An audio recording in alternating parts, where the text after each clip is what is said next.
And after this introduction, I'd like to ask my three colleagues, Luisa Schneider from UFU, Germany, Plamen Peer from Blueling, Bulgaria, and myself, uh, to open the video. Yes, you are on the screen now. I see you. And in a little panel discussion, kind of, I just want to ask you to highlight the biggest success or the most interesting point in the implementation of your project. And let's start with Luisa.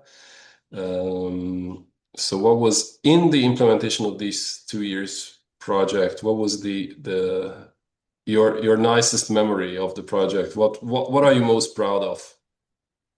Good morning or good day, maybe, to all of you. Thank you, Chava. Maybe I will just present myself briefly. I'm Luisa Schneider. I work as an environmental lawyer at UFU, at the Independent Institute for Environmental Issues in Berlin. So I have been implementing the project together with another colleague of mine. Here in Germany. And actually, as to your question, Shava, I have not really brought like one highlight, but maybe one very important like learning that we took out of one of the events we did. It's an observation regarding a specific youth participation process here in Germany. So I will share that with you. So in 2023, the German Federal Ministry for the Environment, they led a participatory process for input to the German climate adaptation strategy. And they introduced a special participation module for young people from the age from 14 to 25 through an internet platform hosted by the ministry. And they even put up specifically an Instagram account for this process. So as such, we thought that's actually great. They really made an effort to try to engage with young people on this like climate adaptation topic, and they made an effort to engage young people in developing this policy strategy. But the problem was then what actually occurred in the participatory process. So only like in the whole process, only 230 young people participated, and only 17 formulated their own input or ideas. And out of these 17 inputs they received, only 7 actually were on the topic of climate adaptation. So other inputs were like on more generally climate change or participatory process or so. Yeah, so they made really quite an effort in the ministry to reach these young people, but actually they did not have access to the target group. And so this is just an example, and we saw that in many other procedures, and we also heard about this already today in different contexts. That the goodwill is not enough, and also setting up an internet portal, it's not enough. So maybe then there comes the positive example that we also found here in Germany, how you could like circumvent or how you could solve this problem. And there is now in Germany an institution that is called the Coordination Office for Youth Participation in Climate Issues, which has been hosted by the Federal Ministry of Economy, which held until recently also the policy department on climate.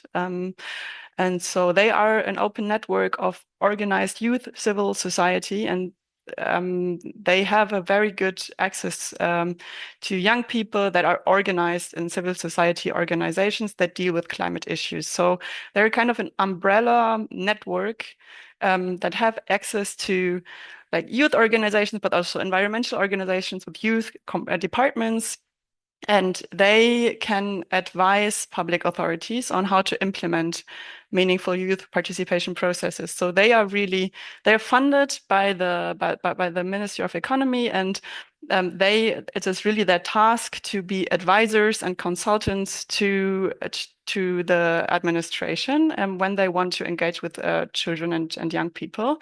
And they are really offering very, I would say, actively their support, but they still struggle with people working in the administration to accept their advice and accept their support. So there's still some work to do, but they're doing quite an interesting and quite an amazing work. So yeah, that is what I wanted to share from what we found out here in Germany and the people we engaged with during the project. And yeah, if you want to know more, you can check out also our project website. I can post it in the chat, but it's in German, so sorry. That's okay. I think we have a few German viewers. Yeah, it's interesting that a country of how many millions? 80 or 70? Five. Like they were like 17 or even less comments, which Yeah, is, yeah, certainly. Yes. That's also the question we, the outgoing generation, we also have to find not only the content, the language, also how to reach out to children. Yes, so it's not absolutely not enough just to have the rights and the good message and the goodwill. If it's not wrapped or packaged in the proper way, it simply falls on dry ground. Yes. What was in Bulgaria in the project implementation? Plamen, can you share some good news with us? Thank you very much, Shava, and good morning to everyone. I'm Plamen Pev, Senior Legal Expert for Blooming Foundation. Um, and indeed, I'm happy to be here and share our experience. And I want to, for a moment, to remember how you like movies, for example, and the storylines are called story plot arc of, of the story. So in a way, I could see that every project is like this, one by another, dramatic or not. In our case, it wasn't that dramatic, but was really very inspiring and also surprisingly innovative because we entered a new area which one way or another we haven't dealt with thematically as a foundation, but also we saw that there is a clear deficit of discussions and bringing together these people from different sectors. So if we want to share, I want to share a few no, kind of highlights, but it's kind of a story also of the project because in October 2024, we were with Chaba in in Brussels. There was this conference on climate change, climate injustice, organized by Climate Friendly Justice European Network. And at that time, we were in a way entering, although it was not the first month of the project, entering the topic. But at the same time, we were finishing another project, which was a DAYS project, Dialogues and Actions for Climate and Environment. And I saw that one of the good signs was that what we have learned from the DAYS project, which was in a way focused on the participation, but mostly how the new concept, at least for us, of climate rights is applied in different contexts. And at this conference, we met with two of the applicants in Duarte Agostinho case before the European Court of Human Rights, Claudia and Martin. And in a way, it was signed that, of course, we enter a project about children, about child rights, and we see these people, these young people who stand up for their rights before the whole Europe, you could say. Six Portuguese youngsters, and from there on, there was this momentum gaining, I would say. And what also brought us even closer to the topic was exactly this survey that Chaba mentioned. And for us, it was not just any survey, but it was a survey with really very strong response. I don't know how many millions are in Germany, but we are about 6.5 million people in Bulgaria, and we didn't do like nationwide ministry-led whatever survey. We just sent around the questionnaires. And we got almost the same response rate, about 220, 30 responses in a short time. So it was really inspiring and encouraging that these people we reached out. We even don't know how it happened so successfully that we got so many answers because it had been 20, 30, but 228 was quite above the limit. That there is this topic which is interesting for people, and they react, respond, and share their opinion. So, and actually, even more interesting was that most of the respondents were not in our usual area of influence, impact, our usual environmental NGOs community or climate network community. They were mostly, a majority of the respondents were educators, trainers in the schools, primary schools, secondary schools, high schools. So it was a good outcome, and I just will share some data from this survey because it set the ground for our research, but also kind of confirmed the storyline of the project. So when they were asked about what they understand under climate rights, most of the respondents agreed that these rights cover the right to clean and healthy environment, access to environmental information. Of course, we were listing some of them; they didn't come up with them, but they put this on the top, including also participation in decision making.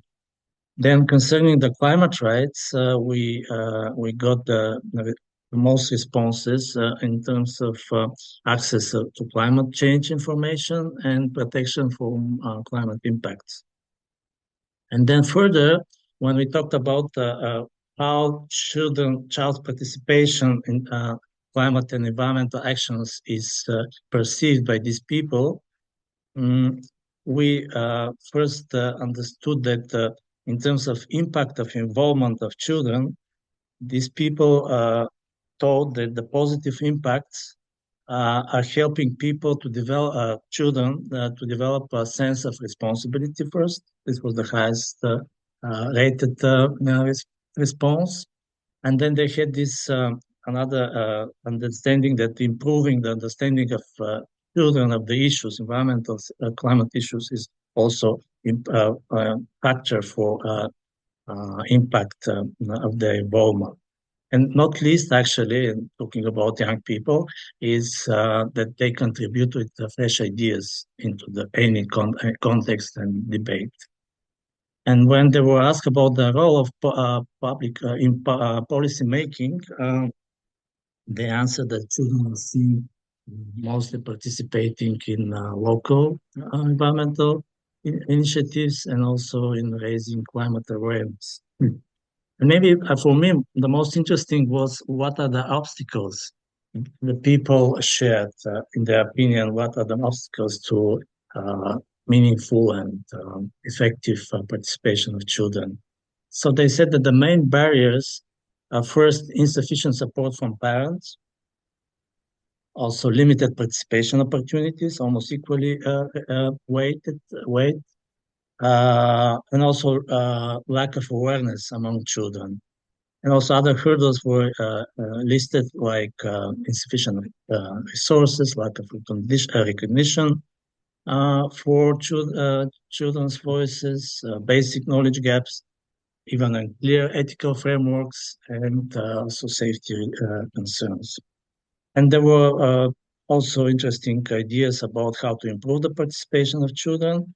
And the most important was because the access and understanding of the environmental climate information is kind of going through all the answers, and also was proved also through our events that it's critical.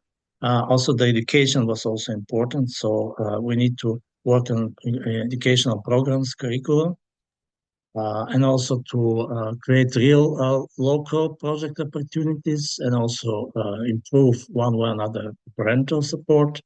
so that this participation will go on a next level. So these were things which people, the thoughts of people, educators and others, which were shared more or less in the beginning of the project, but they were confirmed also during our events. We had 3 events also, and they were first very inclusive, I would say, because the added value of this project and also our involvement in the project was that we brought together indeed uh, groups which usually don't talk to each other in such a setting. Of course, environmental NGOs work with the youth, they have even some special programs like WWF, Greenpeace. Um, so it's nothing new, but thinking from this rights-based perspective, and also educational institutions, but also NGOs, child rights organizations, all this mix of different people was interesting because we first saw that there are so many ideas and also good practices shared, but also we saw the attention and also value for the state institutions because we had Deputy Minister of Environment and Waters in the first meeting, last meeting just 3 weeks ago.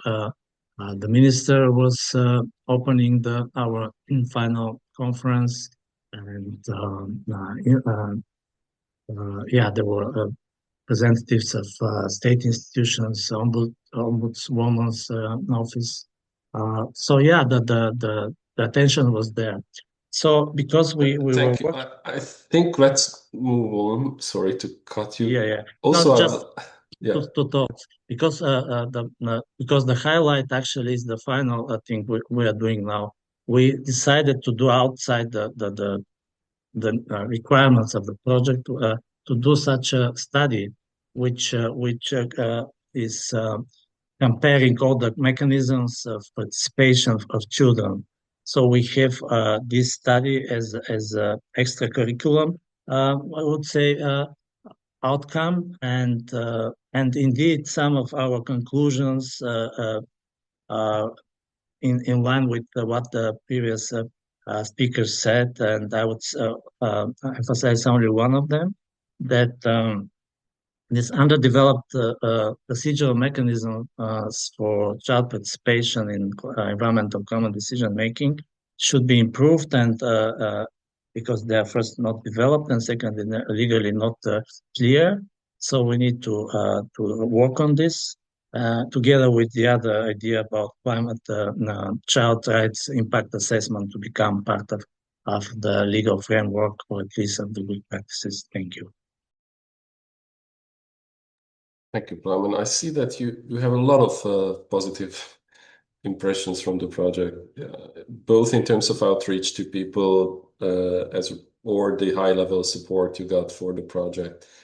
And last but not least, I also would like to share a few highlights of our project in Hungary very quickly and shortly. One thing, let's talk about one internal and one external thing. The internal one was that I'm not gonna tell you a lie. We were kind of hesitating to enter into this field, like child rights issues. And I see our colleague from Croatia, Željka, nodding.